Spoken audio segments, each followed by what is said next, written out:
Hi, it's Miss Dolores from Baldwin Borough Public Library. Welcome to Big Science, Little People, where today we're going to focus on some STEM activities for your child, ages 2 to 5. But anybody can join in because everybody loves STEM, and if you have older children at home and you would like to do this with them, it's perfectly fine. So today we're going to focus on density and sinking and floating. So we're going to do two STEM experiments at the end of the program, and I'm going to start off with a book. It's called Boats Float, and as you will see in this book, even large boats, small boats, any type of boats float. So when you look at that, you would think that something so big like a cruise ship might sink, and we're going to find out later when we do our experiments why boats and certain objects actually do float. So we're going to get started by reading our book, Boats Float, and it's by George Ella Lyon. Boats Float by George Ella Lyon.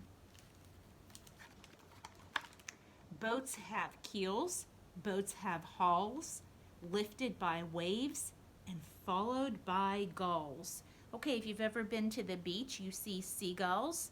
They're always all over the place, flying, especially anywhere near water. Boats float.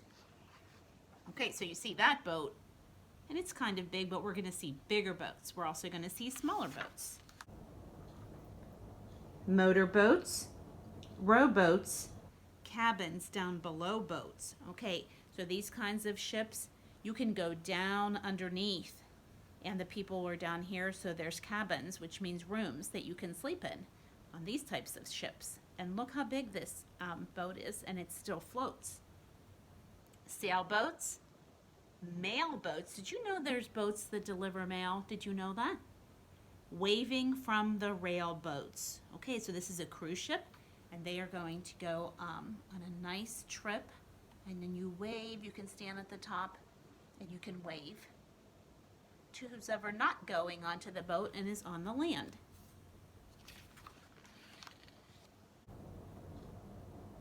Bow and stern, bilge and beam, from fore to aft, boats ride the steam.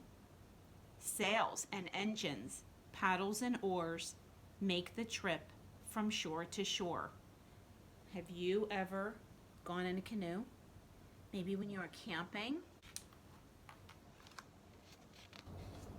Boats float. All right, so look at these different size boats. All right, so you can see a sailboat. You can see all the different boats that we read about. Tugboat. There's a bigger sailboat. Why are they all floating? Why are none sinking? I'm going to find that out when we do our experiments. Who's in charge of that large barge? Okay, you might see the barges going down the river. And they're carrying goods from one place to another. So you can see some logs over here. So that is how materials get transported that are too big. They can't fit in a car, they can't fit in a truck, so they have to go by barge. Captain at the wheel, first mate on the deck, crew on every level, check what must be checked. Okay, they can't leave until everything is on the barge that they need, because if they forget something, when they get to their destination, oh no, they will have forgotten. So it's important to double check. A lookout on the poop deck, controls are on the bridge. The bathroom's called the head, and the galley holds the fridge. Okay, so you can see when you're on these ships, you're gonna have to go to the bathroom, right? And you're going to have to eat so they can cook down there. So there's, this is sort of showing you inside the boat what it looks like if you're on this type of ship.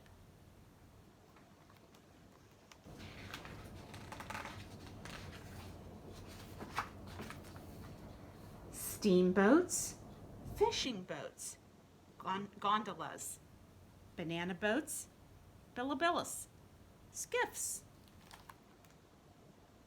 All right, look at the different sizes. Some are really long, some are short, some are thin, some are wide, but they're all floating. Ghost ships adrift. Boats float. You see the outline of the boat here? And look, there's another one over here. Boats float. When seaplanes land, they land on floats. So on the water, seaplanes are boats. Okay, so there are seaplanes that come in, and then when they land on the water, they float. So as soon as they land, they're floating.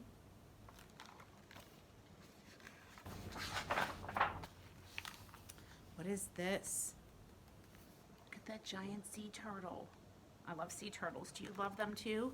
And we see some fish. Can we count the fish we see?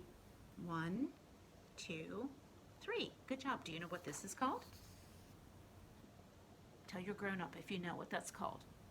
If a boat can dive and travel unseen beneath the waves, it's a submarine.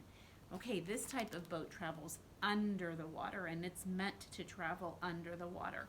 So you can see right in the front, see the glass? So that who's ever operating the boat can see where they're going. All right, that's a submarine. So that is below the water. Houseboats, sloops, river wherries, car, train, and people ferries. All right, more types of boats. Again, all floating. Have you ever been on a sailboat or known anybody to be on a sailboat? They're really fun.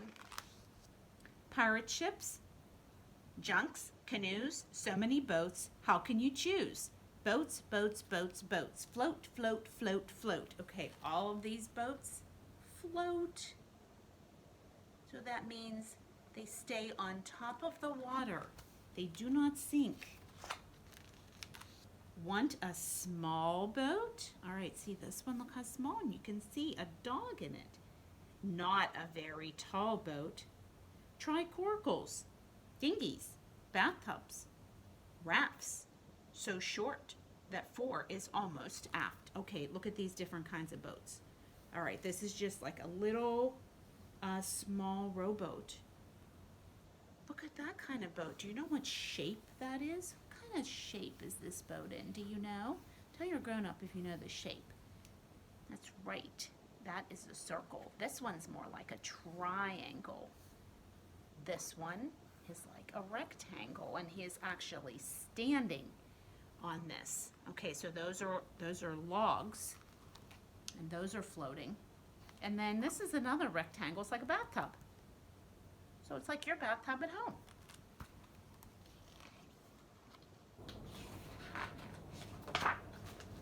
The smallest boats are ships in bottles, but they don't sail. They're just models. Okay, this is a ship in a bottle. So you can see this glass bottle, and there's a ship inside. And this is just pretend. So they're not going to go on the water, but it's showing you what it looks like, and then you can look at it through the glass. And these you might have in your bathtub when you get a bath. Toy boats, bath boats, scrub and rub-a-dub boats.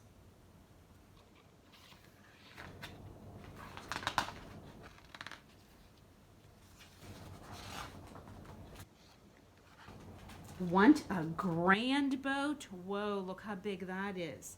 A travel far from land boat.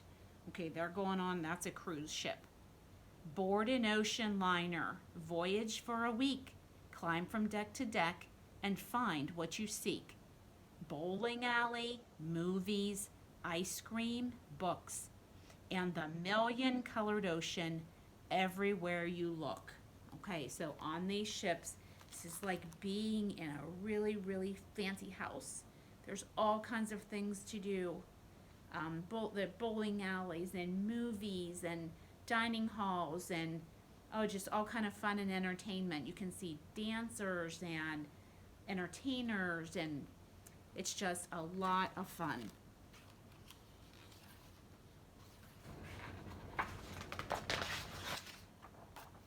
All right, this is the last page. What do you see? Something that you might have done this summer. If the day is blazing and you want a great cool, jump right into the ship's swimming pool. And if you stretch out and float, you'll be acting like a boat because boats float. Do you see this boy right here? He's floating on his back. And if we are in water with our grown-up and we lay on our back and our grown-up is there with us, you will float too, but you have to be with your grown-up to be in the water. All right, so we're going to find out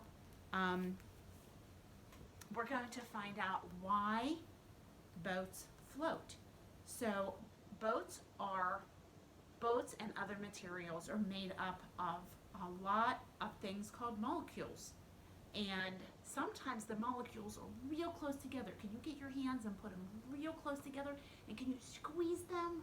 Okay, so they're packed really tight. And those things are really heavy. Those molecules are really heavy. That makes up the object. And so they'll sink. But sometimes the molecules are not tight together. Can you move your hands farther away? And they're not packed together like this. They're loose. Okay, so loose, can you wiggle your fingers? Okay, and those items tend to float to the top and they float on the water. Okay, so when it's tight, it sinks, and when it's loose, it floats. So we're going to do 2 experiments that are really fun from objects that you already have at home. I have 2 sheets that I posted that you can download. They're like little worksheets, real simple, and feel free to use other objects if you don't have these objects on the list, but we're going to get started with our 2 experiments. Okay, this is a simple experiment for your child. You can make it more complicated by getting different types of objects. The key to this experiment is predictions, so it's really great to go through each object with your child and ask them whether they think that this item or items you have at home will float at the top of the water or will sink to the bottom. So all you need is a small container. This is just like a Rubbermaid Ziploc type container, about halfway filled with water. This is the sheet that I gave you, the activity sheet, and it says float with a smile and sink with a frown, and then it names the objects. So we're going to use a penny, and the next is a pencil, then some cotton balls, a wood craft stick or any kind of something wood that you have at home, a crayon, and a rubber band. Okay, so 6 objects. Like I said, if you don't have these objects, you can choose 6 of your own. So remember what we said.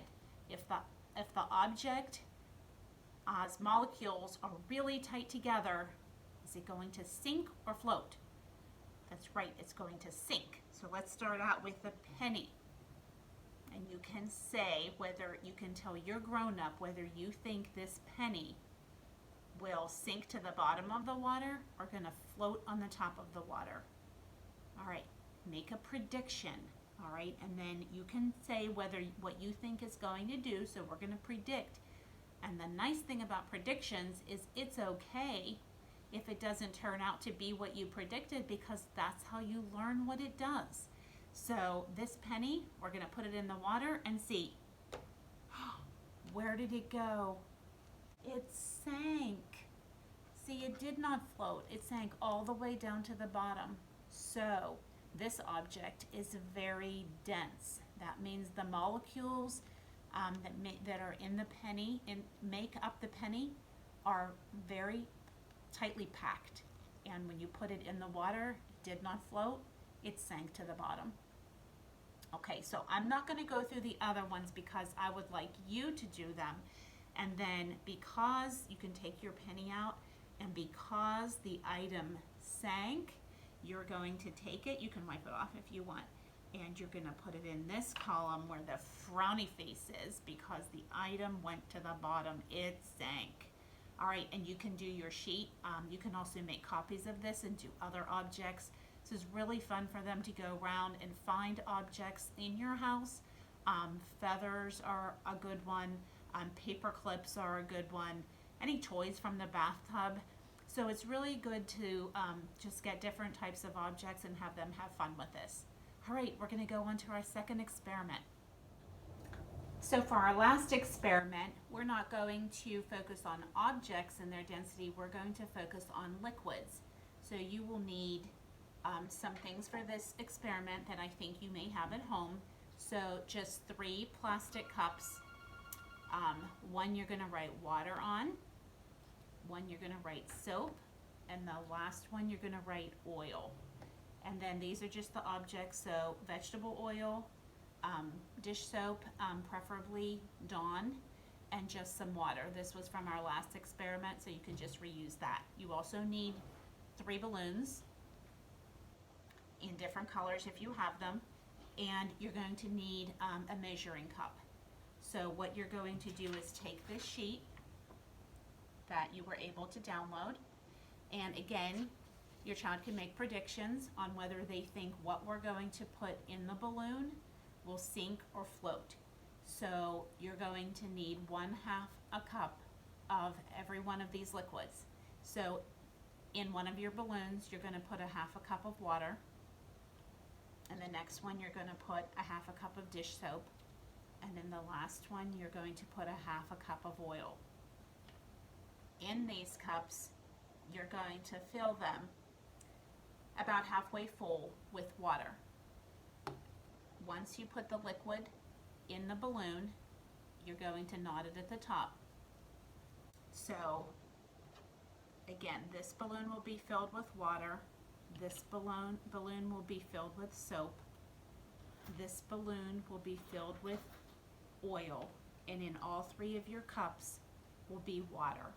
So what happens when we put a balloon with 1/2 a cup of water in water? Will it sink or float?